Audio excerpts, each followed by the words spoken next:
Assalamualaikum dan salam sejahtera. Kita akan sambung lagi pembelajaran kita tentang bab 12 sistem suria.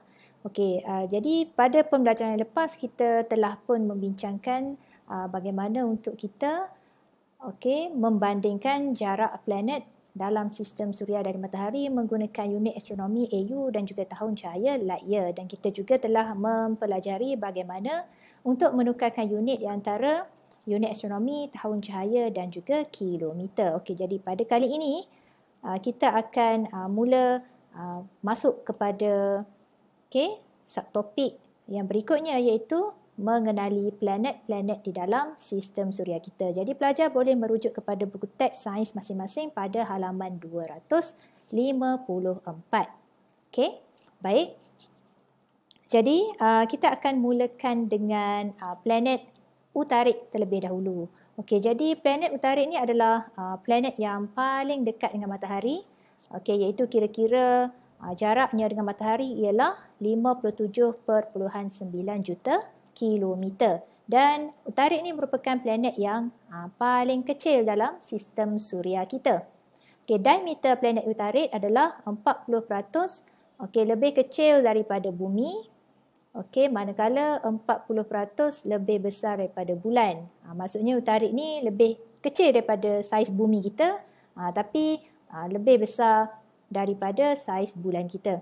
Malahan, saiz Utarik ni adalah lebih kecil daripada bulan Mushtari, iaitu bulan Ganymede, dan juga lebih kecil daripada bulan Zuhal, iaitu bulan Titan. Dan permukaan planet Utarik ni adalah lebih kurang sama macam permukaan di bulan. Maksudnya kita tahu kan, dekat bulan ada banyak kawah kan. Samalah juga dengan planet Utarik, di mana permukaan planet Utarik ni ada banyak kawah-kawah asteroid dan juga tebing yang tingginya berpuluh-puluh kilometer. Tetapi planet Utarik ni dia tak ada atmosfera, maka akibat ketiadaan atmosfera, maka cahaya tidak boleh diserakkan di planet Utarik. Akibatnya kita akan nampak planet Utarik ni kelihatan gelap di angkasa lepas. Okey. Kemudian kita pergi kepada planet yang kedua, iaitu planet Zurah. Okey, planet Zurah ni ialah planet kedua terdekat dengan matahari, dan planet Zurah ni juga dikenali sebagai planet rumah hijau. Kenapa planet Zurah ni dipanggil planet rumah hijau? Okey, sebenarnya planet Zurah ni diberi julukan nama planet rumah hijau kerana kandungan karbon dioksida yang sangat tinggi di dalam atmosfera planet Zurah. Okey, dan planet Zurah ni juga dia istimewa, dia lain dari planet-planet lain, di mana planet Zurah ni dia berputar dari timur ke barat. Berbeza dengan bumi dan planet lain. Bumi dan planet lain berputar dari barat ke timur. Kita berada di planet Zurah, kita akan nampak matahari terbit dari arah barat. Kenapa? Kerana planet Zurah ni dia berputar dari timur ke barat. Okey, berlainan dengan planet bumi dan juga planet-planet lain yang berputar dari barat ke timur. Okey.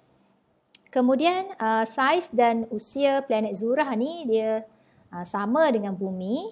Okey, tetapi iklimnya jauh lebih mencabar. Kenapa macam tu? Okey, kerana suhu di permukaan planet Zurah ni sekitar 460 darjah Celsius. Walaupun planet Utarik ni adalah planet yang paling hampir dengan matahari, tetapi planet Zurah ni memiliki suhu permukaan yang jauh lebih tinggi. Ini adalah kesan daripada kandungan karbon dioksida yang tinggi di dalam atmosferanya, kerana gas karbon dioksida ni memerangkap haba, menyebabkan suhu permukaan planet Zurah adalah jauh lebih tinggi berbanding planet Utarik. Okey. Baik, berikutnya kita akan masuk kepada planet yang kita sayangi dan planet yang kita diami, itu planet Bumi. Okey, jadi Bumi kita adalah planet yang ketiga dari matahari dan merupakan satu-satunya planet di dalam alam semesta ni yang dihuni oleh makhluk hidup. Maksudnya bumi je yang ada makhluk hidup. Makhluk hidup tu kita lah, manusia, haiwan dan juga tumbuh-tumbuhan. Kalau kita pergi planet lain, kita tak akan jumpa sebarang makhluk hidup. Okey, dan bumi ini dia mempunyai satu lapisan udara yang dipanggil sebagai atmosfera. Dan atmosfera bumi ini bertindak melindungi permukaan bumi daripada ancaman angin suria dari matahari, sinaran ultra ungu ataupun kita biasa sebut UV kan. Sinaran ultra ungu ni dia bahaya, dan juga radiasi dari angkasa lepas. Dan planet bumi ni 71% kawasan bumi dilitupi oleh air, manakala 29% lagi adalah terdiri daripada kawasan daratan. Itulah sedikit deskripsi berkenaan planet kesayangan kita, iaitu bumi. Kemudian kita ada planet yang keempat, iaitu planet Marikh. Di mana planet Marikh ni juga dikenali sebagai planet merah, red planet. Dan planet Marikh ni dia memiliki 2 bulan. Wow, bumi ada 1 je bulan kan? Tapi Marikh ni ada 2 bulan, dan bulan planet Marikh ni ada nama, iaitu Phobos dan juga Deimos. Dan Marikh hanya mempunyai keluasan 25% permukaan bumi dan hanya 10% daripada jisim bumi. Jika kita lihat Marikh ni dari bumi, kita dapat tengok atmosfera Marikh ni boleh dibahagikan kepada 2 kawasan yang berbeza. Maksudnya kita dapat tengok ada kawasan yang lebih cerah, di mana kawasan yang lebih cerah tu dilitupi oleh debu dan pasir yang berwarna kemerahan. Lepas tu pada kawasan kutub,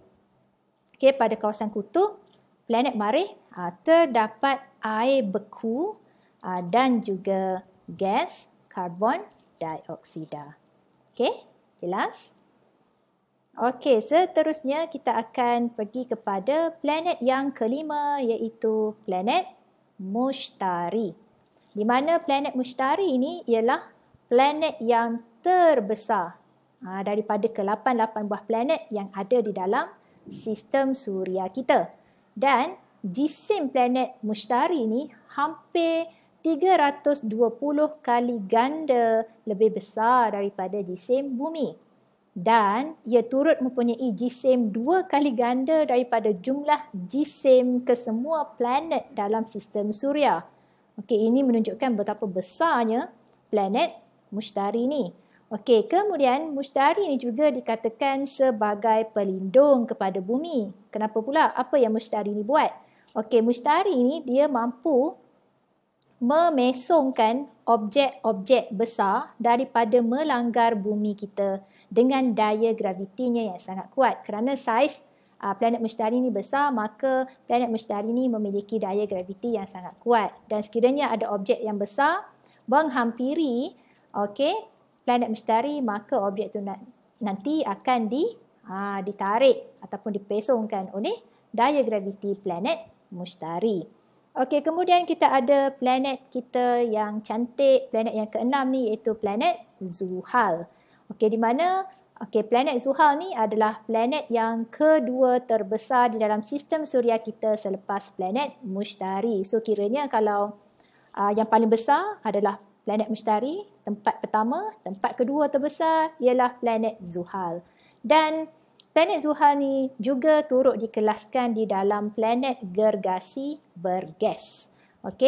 Dan planet Zuhal ni dia istimewa kerana dia memiliki sistem gegelang. Dia ada macam ada gelang ataupun kita panggil cincin, macam ada ring. Yang kebanyakannya terdiri daripada ais dan juga sejumlah kecil serpihan batuan dan debu. Maksudnya gelang planet Zuhal ni terdiri daripada ais, serpihan batu dan juga debu. Dan planet Zuhal ni dia memiliki 62 bulan. Wow, itu satu bilangan yang sangat banyak. Setakat inilah saintis berjaya menjumpai, ahli-ahli astronomi berjaya menemukan 62 bulan yang dimiliki oleh planet Zuhal. Mungkin ada lebih, belum jumpa lagi. Dan bulan-bulan yang berada pada planet Zuhal ni saiznya adalah sangat besar. Salah satu bulan dekat planet Zuhal ni diberi nama Titan. Bulan Titan merupakan bulan Zuhal yang terbesar. Okey, selepas bulan Ganymede. Ganymede ni adalah bulan planet Mushtari. Okey, di mana Titan ni saiz dia adalah lebih besar daripada planet Utarik. Okey, seterusnya kita akan melihat planet Uranus. Okey, planet Uranus ni ialah planet yang ke-7 dari matahari. Unsur pertama di bahagian dalam Uranus ialah ais dan juga batu. Okey, planet Uranus ni merupakan planet ketiga terbesar dalam sistem Suria. Maksudnya yang pertama paling besar adalah Mushtari, yang kedua Zuhal dan yang ketiga adalah planet Uranus. Dan sering digelar sebagai planet gegasi bergas oleh ahli astronomi, sama macam planet Zuhal tadi. Dan planet Uranus ni dia juga turut mempunyai sistem cecincin seperti planet Zuhal, tetapi sistem cecincin, okey, gelang yang ada pada planet Uranus ni adalah nipis dan juga gelap. Dan planet Uranus juga memiliki banyak bulan dan merupakan planet yang unik kerana paksi putarannya condong ke sisi, iaitu di mana paksi putarannya tu hampir selari dengan orbitnya sendiri. Okey, orbit yang mengelilingi matahari tu. Kemudian planet Uranus ni dia mengambil masa 84 tahun, iaitu waktu di bumi untuk mengelilingi matahari. Maksudnya kalau bumi kita ambil masa 1 tahun, iaitu 365 hari untuk melengkapkan satu putaran lengkap mengorbit matahari. Okey, tetapi planet Uranus ni dia mengambil masa selama 84 tahun untuk dia melengkapkan satu putaran lengkap beredar mengelilingi matahari. Okey, kemudian seterusnya kita masuk pada planet yang terakhir dalam sistem suria kita, planet yang ke-8 iaitu planet Neptune. Okay, juga turut dikelaskan sebagai planet gergasi bergas, di mana planet Neptune ni disebabkan dia terlalu jauh daripada matahari, dia adalah planet ke-8, planet yang paling jauh jaraknya dengan matahari, maka Neptune ni dia mengambil masa lebih kurang 165 tahun waktu bumi untuk mengelilingi matahari dalam satu putaran yang lengkap. Okey, jelas? Okey, seterusnya pelajar boleh merujuk kepada buku teks masing-masing pada halaman 256 dan 257, di mana di situ terdapat jadual yang membandingkan ciri-ciri umum pada ke-8 buah planet ini. Okey, maka dekat sini kita dapat tengok, okey, dekat sini ada perbandingan okey tentang ciri-ciri planet kita. Okey, macam contoh kat sini kita ada jarak dari matahari. Dan semestinya lah planet Neptune memiliki jarak yang paling jauh dengan matahari, iaitu 4,504 juta kilometer. Okey, untuk jisim relatif pula, okey, planet Mushtari memiliki jisim yang paling besar. Sebab tadi kita dah belajar planet Mushtari ni adalah planet yang paling besar di dalam sistem suria kita kan.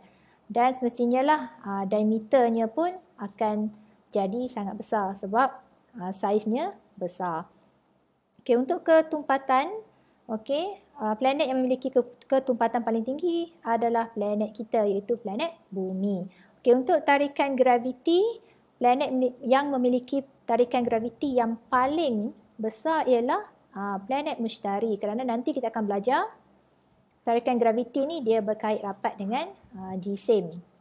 Okey, kemudian purata suhu permukaan dalam darjah Celsius, okey, iaitu purata suhu permukaan sesebuah planet tu yang paling tinggi ialah planet Zuhrah. Okey, bukannya planet Utarik. Kerana tadi kita belajar planet Zuhrah ni dia memiliki atmosfera planet Zuhrah ni memiliki kandungan karbon dioksida yang tinggi. Kemudian untuk ciri-ciri masa mengelilingi matahari, okey, mengikut waktu di bumi, dan kita dapati planet Utarik hanya memerlukan 88 hari sahaja untuk mengorbit matahari dengan lengkap. Okey, manakala planet Neptune mengambil masa paling lama lah sebab dia paling jauh kan, iaitu 164.8 tahun. Untuk ciri-ciri berikutnya sila bincangkan bersama dengan rakan-rakan dan guru anda. Okey, selamat belajar. Terima kasih.